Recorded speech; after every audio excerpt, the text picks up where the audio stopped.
Hey guys, before we start today's episode, I want to talk about our first sponsor, Guerrilla Graphics Design Agency, who can provide you with top tier effects and production value.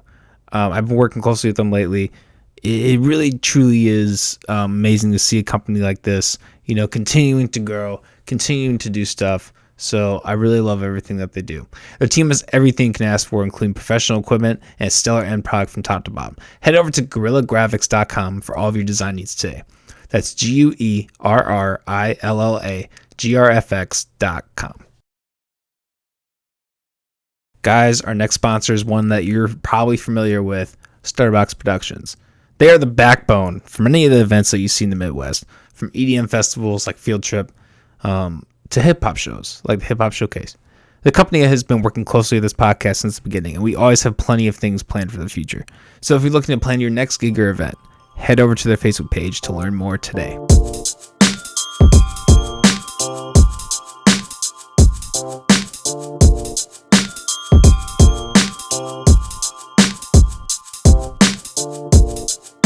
right, buddy. Welcome. This is the Cow Stars podcast. Doing something a little different today. Here, joined by Alex Cohen, head of communications. Director of broadcasting. Okay. How you doing today, man? Doing pretty well. We got a nice view of Principal Park. We're in the press box right now. We're looking out at blue skies, the state capitol here in downtown Des Moines, and green grass. Can't be anything better than that, right? Yeah, I was just about to say, man. I'm jealous of this fucking view. I wish I had this every day. Doing podcasts, I'm in a little room, and you get the whole field. Yeah, we get the panoramic view of Des Moines right now. It's pretty sweet. I mean, especially on days like this now, if you're up here in the winter and the warm air is off and it's negative 13 degrees, it's not nearly as nice. But especially right now in September, it's great. Yeah, I had a friend who had a teacher who had this joke. I was 4 seasons out of the year. Early summer, early winter, late winter, and hell. Yeah, I think that's pretty good. I remember when I originally moved here, my fiance was living in California at the time, and I kept on telling her, everyone's like, oh, like fall is the nicest here. I'm like, come visit me in the fall. It's October 7th. I'm like, it's going to be great. Don't worry, we're going to have this great weekend. And this was 2018. And she flew out on October 7th, and it was like 32 degrees and snowing. And I swear I didn't get like a hug for the entire week. We had like a barrier in between us. And, I mean, now she lives here, and we're engaged to be married, but it's just, it was hell for those 3 days. It was tough. Yeah, I bet. When are you getting married? We were getting married in January. Yeah, first weekend of January. So we're really excited. Congratulations. Thank you, man. Really appreciate it. That's awesome. So let me ask you first, what got you into this? What was the thing that got you to be where you are right here today? It's a combination of a couple things. Okay. Combination of I love sports, live, breathe it. Kids were watching cartoons and action figures, and I was watching Sports Center, NFL Countdown, and listening to Philadelphia Phillies and Philadelphia Eagles games. I grew up in Philadelphia. I mean, Grandpa was a Eagles season ticket holder. We used to go to Phillies games together. I mean, my mom was a bigger sports fan than my dad. My uncles were big sports fans. My brothers were big sports fans, so I didn't really have a choice. And then I have triplet siblings who are 12 years older than I am. So when they would play video games, I'd want to play too. And they're like, no, like we're going to play this ourselves. So in order to make my presence felt and actually act like I was in the room, I would pretend to announce those games as loud as possible. So flash forward 30 years, here we are. I played sports growing up, but I knew really from the age of 16, 17 on that my athletic career was going to end and my broadcast career would hopefully start. So since then, started the sports broadcasting club at my high school with two of my buddies, and they're still in the industry. Then I went to college, sports communication major, did student radio for 4 years. I did some journalism stuff for 4 years, and then I've been working professional baseball for 12 years. So it's been a long run. Wow, that's interesting. So has it been in your like professional baseball career? Has that been like with the Iowa Cubs, or have you gone? So I've gone around. So this is my fifth year with the Iowa Cubs. Sorry, I've been you here. mind scooting up just a little sure, bit? Absolutely. Yeah. I've been here since 2017. December 14th, 2017, but it was negative 14 degrees on my first day. So I introduced myself to Des Moines really well. But I moved around. I'm a baseball Journeyman. Yeah, I'm a baseball nomad. I started in Huntsville, Alabama for 2 years. Then I went to Oakland, California for a year. Then I went to Australia for a fall. Then I came back and lived in Idaho Falls, Idaho for a year. Lived in Bowling Green, Kentucky for 2 years, and Iowa for 5 years. So I'm getting my stamps, my states, everything that you can imagine when it comes to time and mileage. I got it. So it's been fun. So out of all those, do you like Iowa the best? I do. I mean, this is really the only place I've been able to set up shop and put down roots and not live out of the back of my car. So, yeah, I do. I mean, especially during this time of year, I really think September in Iowa is perfect from a weather perspective. So, I would say for 5 months out of the year, I really like it. For 1 month, I'm indifferent, and for 6 months, from November 1st to March 1st, where there's no baseball and it's freezing here, it's a little tough. Yeah. I'm just being completely honest. I mean, you get here and it's November 20th, and you see snow and cold, and you're going to know that it's snow and cold for the next 4 months. Yeah, I always feel like I'm constantly, like, the summer, I'm just trying to catch up and, like, try and get to your traveling, get to all the places you can get, because, when December comes, you're screwed with the snow. Oh, yeah. I mean, it's impossible to leave. So have you actually played baseball in your career? So I played baseball in high school. So Okay. baseball was the last sport that I ever broadcasted. So starting the sports broadcasting club in high school, we did football, basketball, hockey, field hockey, lacrosse, softball, powder puff football. I mean, anything you name it, we did it. But I played baseball in high school. Very mediocre, very plain. But I played up until my senior year, and then I realized that, that wasn't going to go anywhere. And I realized that baseball was the sport that I knew the most about from a strategical perspective and everything like that. So, Yeah. So, like, how, like, because I assume you interact with a lot of the team and such too. Like how many hours a week is everyone working, to, like. a lot. Yeah, I mean, especially it's so concentrated and so consolidated into 6.5 months. I mean, our first game next year, 2023, is March 30th. We end on September 28th. So going from March 30th to September 28th, it is 10 to 12 hours at the ballpark every single day but Mondays. Wow. Mondays are like our technical off day, but let's say day like today, we have a 6:30, 8 p.m. game, right? So I get in at 9 a.m., 10 a.m. I also work in the sales component with the team. I'm a sales executive. I'm also the travel coordinator. So for the first half of the day, I'm making sure that, for our next road trip, we have our buses planned, our hotels planned, our flight list planned, making sure that, the rooming list is as active and up to date as possible. I have, 35, 40 sales clients, making sure that their season tickets are good, that they're having any events at the ballpark, if they're in any of these sky boxes, if I have to come say hello to them. Then I have lunch, and then I start prepping for the game. So the guys will get here like 1:30, 2 o'clock, and I'll start talking to them, making sure that there's no injuries, no roster moves to be made. I'll go down during batting practice, and you'll see them hit balls out to the parking lot and really get to enjoy that. And then I'll start prepping for the game. I'll come up, I'll look at the internet, I'll go through our game notes, I'll go through our stat packs, call a 3-hour game to do a 30-minute pregame show, 30-minute postgame show, and then I'm home by 11:30, and I get to do it all again. So it's 13 and a half hours of fun, but it's exceptionally intensive. So, are you spending a lot of your day, like, doing research? I can imagine. I would say so. I mean, it really depends on the day, and it depends on the time of year. Like early on in the season, yes. Early on in the season, I'm trying to get as many storylines as possible, but we play 150 games. So once you get to 135 games, you have the recall where it's like, oh, this guy did this last week or the last time against them or the last home game. And it's more recency bias when talking about the last week, the last 2 weeks, the last 10 days. And it's easier to remember that than it would be at the beginning of the season where you don't have that background to go off of. Yeah. Well, I mean, just hearing what you're describing, that's just a whole different world, sportscasting. I was a cross country runner. That was kind of my main big thing. So the structured sports, like I have this anecdote. When I was in basketball, I could not memorize plays like at all. I was always, they would tell me something, I would forget 5 seconds later. Yeah. So let me ask you this. This is kind of a wild question. Go for it.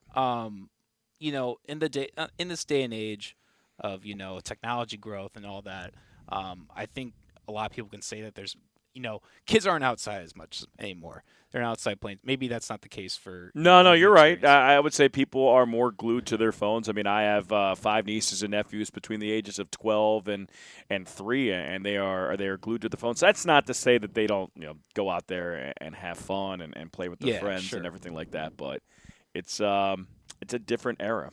Yeah, so I guess I'm curious with your perspective because obviously you do sports and you announce people outside, physically exerting themselves playing a sport. Exactly.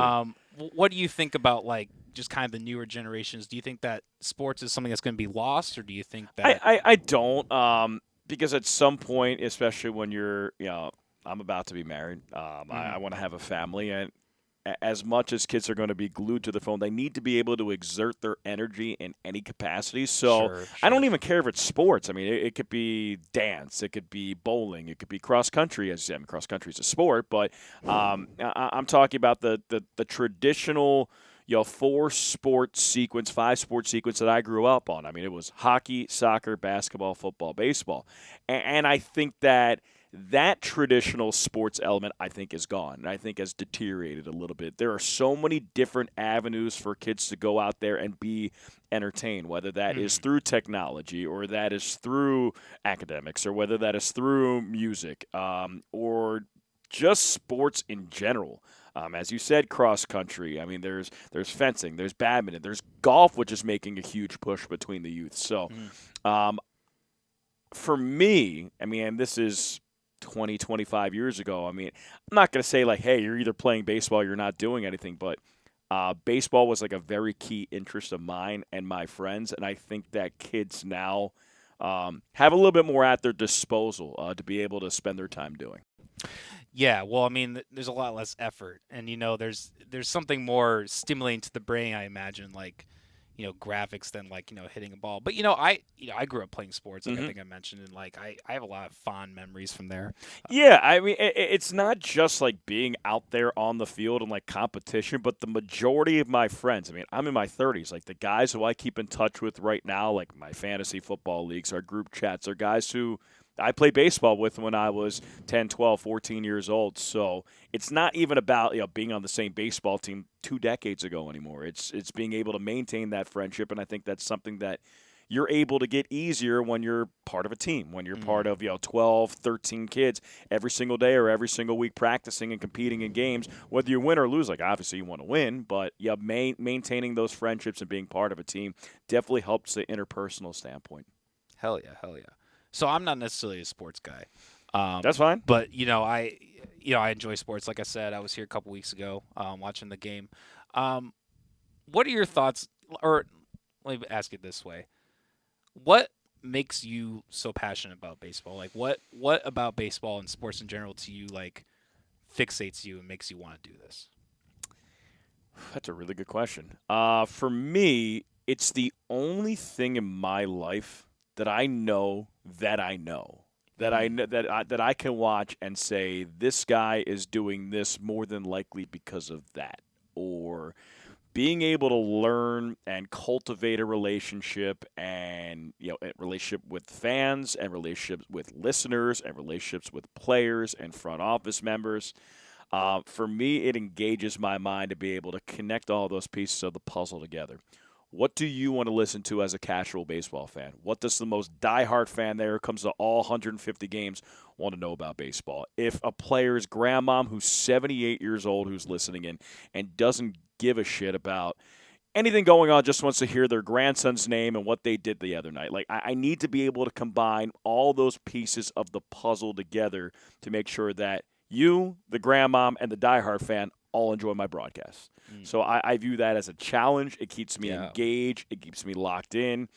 And just from a baseball perspective, like my most fond memories are going to Veterans Stadium with my grandpa at age 4 and going to get a cheesesteak down at Jim's or D'Alessandro's and getting down there 30 minutes before the game and leaving in the 4th inning because he wanted to beat the traffic, and going to Veterans Stadium, having a foul ball bounce over my head, walking up to the seats to the bathroom, and a guy stopping me and say, hey, how old are you? I say, I'm 4. He's like, oh, 4 is my favorite number. Here you go. And I still have the foul ball. So Oh wow. just some of my fondest memories have to do with baseball. It's the sport and the object that connects me with, my family, my friends, my passions. And it's the only thing that I know that I know that I know.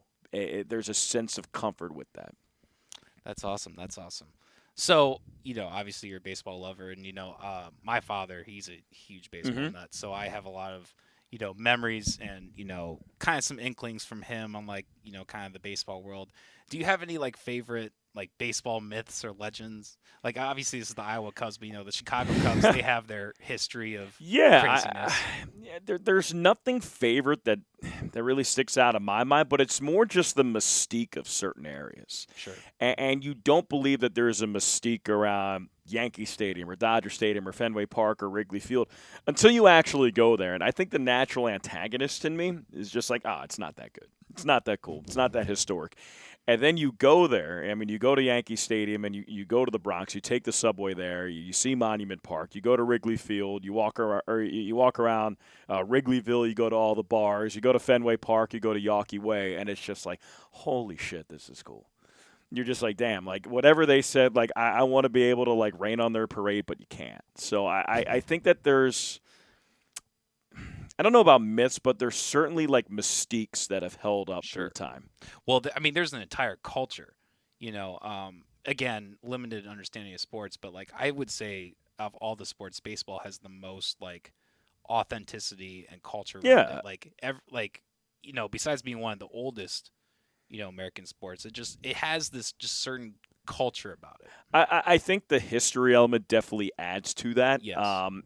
And I think the cultures within the 4 major sports and all the other sports in the United States are also different, which makes it great. I mean, the football culture in fanhood is completely different than the baseball culture in the fanhood, than the soccer culture in the fanhood, than the hockey culture in the fanhood. So, with football, you have 16 games, or now 17 games, and you have 8 or 9 home games. So for those 8 or 9 home games, you're going absolutely nuts. You're showing up at the crack of dawn. You're leaving when it gets when the game's over, and you're tailgating, and it's just like a whole day binge fest. Now baseball, it's more of a marathon, not a sprint, and you have 150 games in total. You have 75 home games, so you have to space out all of that enthusiasm and excitement. So I think it's different. I think with the history, it makes it different. I think with the history with the Iowa Cubs being here for, 40-plus years, being affiliated with the Chicago Cubs organization, being in AAA baseball, I think it's different. So I think it really varies from place to place, and it's pretty special here.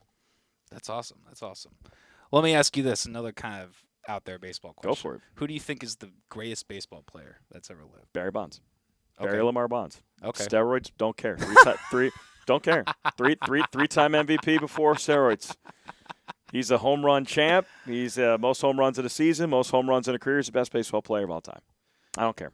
Interesting. Yeah. Interesting. Despite the cork bat? Yeah. No, that's at some point, like, I can't – I don't know the tangible effect of steroids, performance-enhancing drugs, corkback. That is well beyond my intelligence level. I see guys who see ball and they hit ball.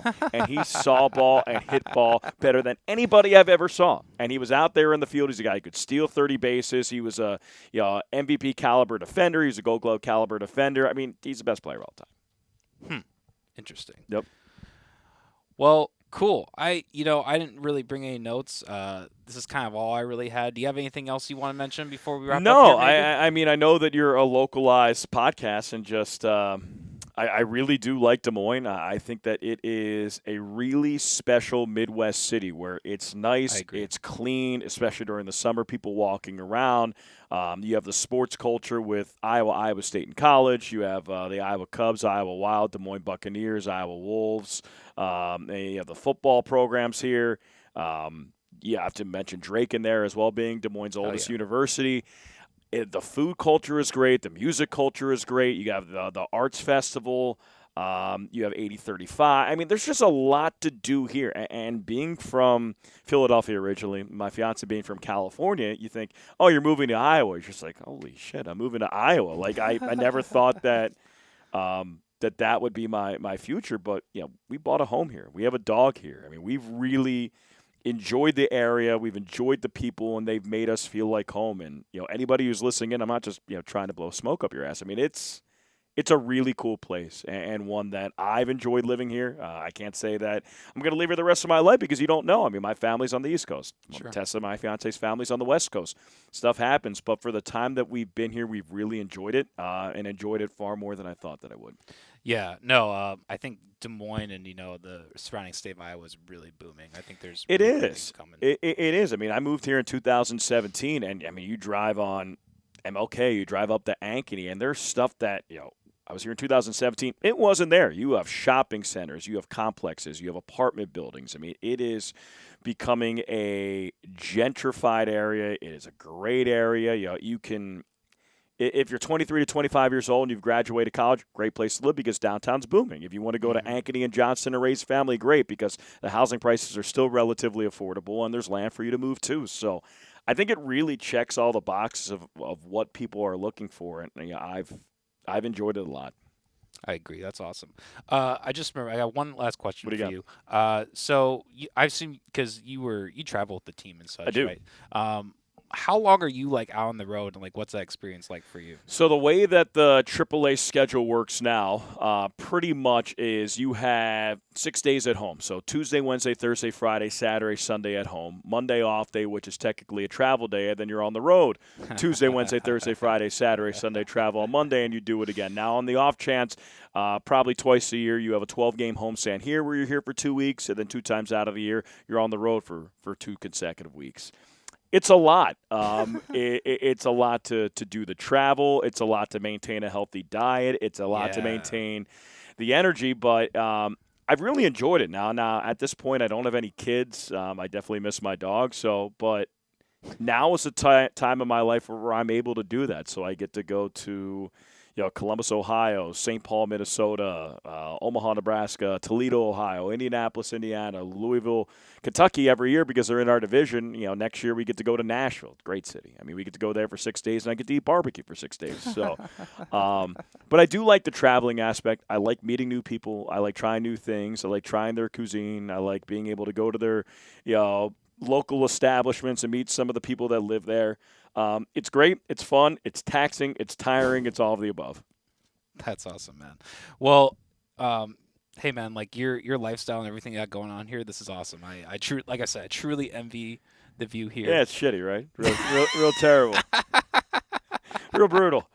How being high up and seeing a field, seeing the Capitol from here, yeah, awful view. No, it's brutal. But but thanks for coming here. I appreciate it. It's my birthday today, so I get to spend it with Happy you. birthday, Thank man. you. I appreciate it. It's my 21st anniversary. It's my 21st birthday. Just some anniversary of that. So, but no, I appreciate you coming, and thanks for having me on. Great. This is a blast, man. Wish you well. All right, everybody. Stay tuned. We'll be back next time. Peace.